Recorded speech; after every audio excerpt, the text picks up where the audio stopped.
ራሱን ከፍ የሚያደርግ ዝቅ ይላል፣ ራሱን የሚያዋርድ ግን ከፍ ከፍ ይላል። ለመጸለይ አስበው ሁለት ሰዎች ወደ ቤተ መቅደስ ሄዱ። አንዱ ፈሪሳዊ፣ ሌላው ደግሞ ቀራጭ ነበር። ፈሪሳዊውም ተለይቶ ቆመና እንዲህ ብሎ ጸለየ።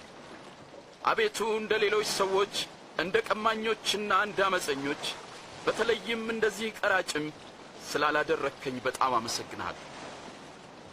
በሳምንት 2 ጾማለሁ፣ ከማገኘውም አስራት አወጣለሁ ብሎ ጸለየ። ቀራጩ ግን በሩቅ ቆሞ አይኖቹን ወደ ሰማይ ሊያነሳ እንኳን አልወደደም። ደረቱን እየደቃ አምላኬ ሆይ እኔን ኃጢአተኛውን ማረኝ አለ።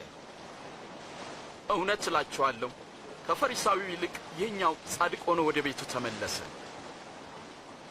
ራሱን ከፍ የሚያደርግ ዝቅ ይላል፣ ራሱን የሚያዋርድ ግን ከፍ ከፍ ይላል።